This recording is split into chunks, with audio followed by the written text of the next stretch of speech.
নির্ভর জাপান, চাপের পাহাড়ে ব্রাজিল, হেরেও সিংহাসনে জার্মানি। একই সময় দুই স্টেডিয়ামে ইনফান্তিনো সামাজিক মাধ্যমে তোলপাড়।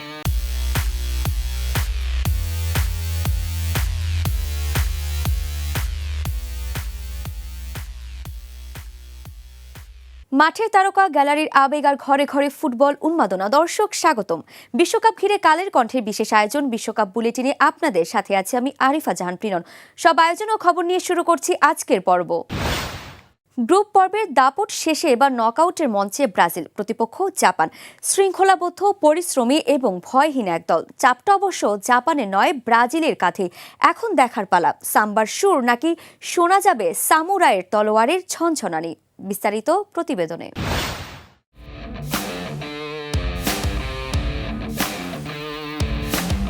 গ্রুপ পর্বে দাপট ছিল, গোল ছিল, ছন্দও ছিল। তবুও নকআউটের দরজায় দাঁড়িয়ে ব্রাজিলের সামনে যেন নতুন এক ধাঁধা। রাউন্ড অফ 32-এ 5 বারের বিশ্ব চ্যাম্পিয়নদের প্রতিপক্ষ এখন জাপান। সেলেসাওদের সামনে এবার সামুরাইদের চ্যালেঞ্জ। ব্যক্তিগত জাদুতে নয়, শৃঙ্খলা, গতি আর নিখুঁত পরিকল্পনায় ম্যাচের মোড় ঘুরিয়ে দিতে জানে এশিয়ান লায়ন্স। জাপান এমন একটা দল যারা তলোয়ারের ঝলক নয়, ধার দেখায় শৃঙ্খলায়, যারা আতশবাজির মতো নয় বরং ঘড়ির কাঁটার মতো নিখুঁত। সুইডেনের সঙ্গে ড্র করে শেষ 16 টিকিট কেটেছে জাপান। সেই ড্রই বদলে দিয়েছে ব্রাজিলের নকআউট সমীকরণ। অনেক ব্রাজিল সমর্থক পেয়েছিলেন সুইডেনকে, কিন্তু ফুটবল তো আর ইচ্ছের খাতা নয়, ভাগ্যের বোর্ডে লেখা এক অদ্ভুত গল্প। সেখানে প্রতিপক্ষ এখন জাপান, আর গল্পের প্রথম অধ্যায়েই অপেক্ষা করছে কঠিন প্রশ্নপত্র। সবচেয়ে মজার ব্যাপার হলো এই ম্যাচে চাপটা যেন উল্টো দিকেই বেশি। জাপানের কাঁধে প্রত্যাশার পাহাড় নেই, তারা হারলে কেউ বলবে না পৃথিবী থেমে গেছে। কিন্তু ব্রাজিল, সেলেসাওদের একটি ভুল পাসেও সামাজিক যোগাযোগ মাধ্যমে যেন ভূমিকম্প বয়ে যায়। ব্রাজিল সমর্থকেরা তো কখনো কখনো এমন আচরণও করে বসেন যেন গোলপোস্টের সামনে দাঁড়িয়ে স্ট্রাইকারদের সঙ্গে তারাও শট নিচ্ছে।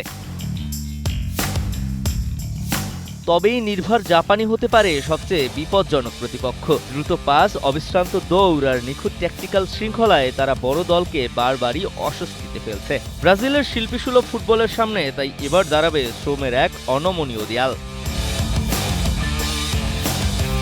বিশ্বকাপের নকআউট পর্বে নামের ওজন নয়, টিকে থাকে কেবল দিনের পারফরমেন্স। তাই ব্রাজিলকে শুধু জাপানকে হারালেই হবে না, নিজেদের ওপর চাপের পাহাড়ও জয় করতে হবে। কারণ নকআউটের মঞ্চে ফেভারিটের মুকুট অনেক সময় সোনার নয়, কাটারও হয়।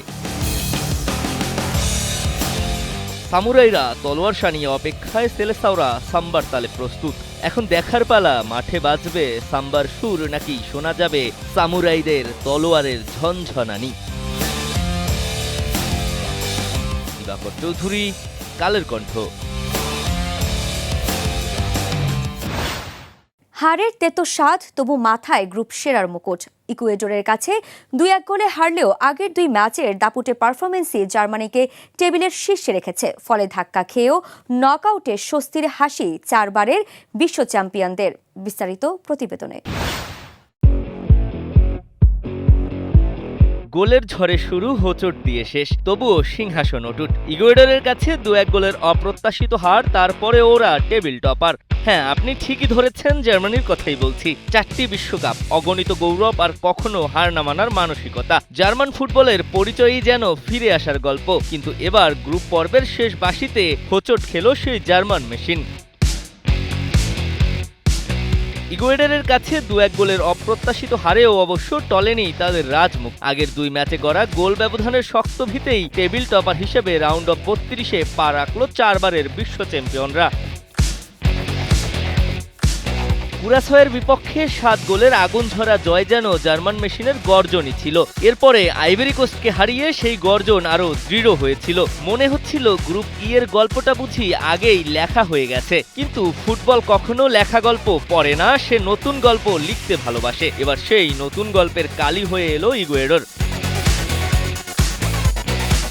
বল ছিল জার্মানির দখলে, কিন্তু মুহূর্তগুলো ছিল ইকুয়েডরের দখলে। ইউরোপিয়ানদের পাসের বুনন যতবার গোলের স্বপ্ন এঁকেছে, ততবারই দক্ষিণ আমেরিকার হলুদ জার্সি হয়ে উঠেছে অদম্য এক প্রাচীর। আর সুযোগ মিলতেই বিদ্যুতের গতিতে ছুটে আসা পাল্টা আক্রমণ যেন জার্মান রক্ষণে ছুড়ে দিয়েছে ধারালো প্রশ্ন। প্রথমার্ধে সেই প্রশ্নের উত্তর খুঁজে পায়নি জার্মানি। বিরতির পর সমতায় ফিরলেও শেষ পর্যন্ত ভাগ্যের চিত্রনাট্য বদলাতে পারেনি ওরা। শেষ বাঁশির আগেই ইকুয়েডর লিখে ফেলে জয়ের শেষ লাইন। বাঁশি বাজার সঙ্গে সঙ্গে মাঠে যেন দুই বিপরীত ঋতুর দেখা মিলল। এক পাশে উৎসবের বসন্ত, অন্য পাশে নীরব শরৎ। ইকুয়েডরের উল্লাসে যখন গ্যালারি কাঁপছে, তখন জার্মান শিবিরে নেমেছে আত্মসমালোচনার নীরবতা। তবে সেই নীরবতার আড়ালেও ছিল স্বস্তির নিঃশ্বাস। 3 ম্যাচে 2 জয়, 1 হার এবং দুর্দান্ত গোল ব্যবধান তাদের টেবিলের চূড়ায় রেখেছে অটল। অন্যদিকে প্রথম ম্যাচে আইভরি কোস্টের কাছে হার দিয়ে শুরু করা ইকুয়েডর যেন ছাই থেকে জেগে ওঠা এক ফিনিক্স পাখি। কুরাসাওয়ের বিপক্ষে আত্মবিশ্বাস ফিরে পাওয়া দলটি শেষ ম্যাচে বিশ্ব চ্যাম্পিয়নদের হারিয়ে জানিয়ে দিল, স্বপ্ন দেখতে জানলে অসম্ভবও একদিন বাস্তব হয়। গ্রুপ পর্ব শেষে এবার নকআউটের মঞ্চ। এখানে অতীতের গৌরবের কোনো দাম নেই। প্রতিটি ম্যাচ নতুন, প্রতিটি মিনিট নতুন পরীক্ষা। জার্মানির জন্য এই হার সতর্ক বার্তা, আর ইকুয়েডরের জন্য এটি সাহসের সনদ। কারণ ফুটবলের অভিধানে একটি সত্য কখনো বদলানো যায় না। এখানে মুকুট জিততে যেমন শক্তি লাগে, তেমনি মুকুট ধরে রাখতেও দিতে হয় অগ্নি পরীক্ষা। দিবাকর চৌধুরী, কালের কণ্ঠ। 2026 বিশ্বকাপে গ্রুপ ই এর শেষ দিনে একই সময়ে দুই ভিন্ন স্টেডিয়ামে বড় পর্দায় জিয়ানি ইনফান্তিনোকে দেখা গেছে বলে দাবি করেছেন ফুটবল ভক্তরা। সে দাবি ঘিরে সামাজিক যোগাযোগ মাধ্যমে চলছে ব্যাপক আলোচনা। অনেকেই যমজ ভাই বা প্রযুক্তিগত বিভ্রান্তির মতো মজার মন্তব্য করছেন। দুটি ভিন্ন স্টেডিয়ামে ইনফান্তিনোর উপস্থিতি কার্যত অসম্ভব বলে মনে করছেন অনেকে। তবে বিশ্বকাপ শুরুর আগে ইনফান্তিনো জানিয়েছিলেন, একদিনে একাধিক ম্যাচ মাঠে বসে দেখার পরিকল্পনা রয়েছে তার। এজন্য তিনি কাতার এয়ারওয়েজের দেয়া একটি ব্যক্তিগত জেট ব্যবহার করছেন, যার মাধ্যমে বিভিন্ন শহরে দ্রুত যাতায়াত করছেন তিনি।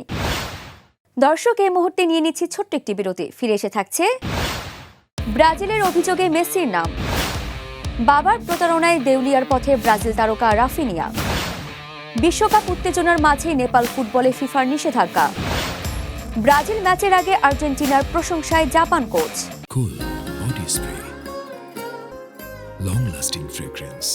দর্শক, বিরতির পর আবারও স্বাগত জানাচ্ছি বিশ্বকাপ বুলেটিনে। আপনাদের সাথে আছি আমি আরিফা জাহান প্রিনন। ভিনিসিয়াস জুনিয়রের বাতিল হওয়া গোলকে কেন্দ্র করে ফিফার কাছে আনুষ্ঠানিক অভিযোগ করেছে ব্রাজিল ফুটবল কনফেডারেশন।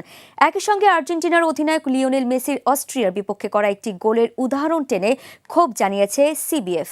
বিস্তারিত প্রতিবেদনে। বল জালে জড়িয়েছে, গ্যালারিতে গর্জন উঠেছে, দুহাত তুলে উদযাপনও শুরু হয়েছে, কিন্তু কয়েক সেকেন্ডের মধ্যেই যেন সব আলো নিভে গেল। ভিআরের একটি সিদ্ধান্ত মুহূর্তেই কেড়ে নিল গোলের স্বীকৃতি। স্কোরবোর্ড থেকে মুছে গেল একটি গোল, কিন্তু জন্ম দিল এমন এক বিতর্ক যার রেশ এখন মাঠ ছাড়িয়ে পৌঁছে গেছে ফিফার দোরগোড়ায়। ব্রাজিল ফুটবল ফেডারেশন সিবিএফ ভিনিসিয়াসের বাতিল গোল নিয়ে আনুষ্ঠানিক অভিযোগ জানিয়েছে ফিফার কাছে। অভিযোগ শুধু একটি সিদ্ধান্ত নিয়ে নয়, বরং সেই সিদ্ধান্তের মানদণ্ড নিয়ে। একই ধরনের ঘটনায় এক এক ম্যাচে এক এক ব্যাখ্যা। এই প্রশ্ন এখন ব্রাজিলের ক্ষোভের কেন্দ্রবিন্দুতে।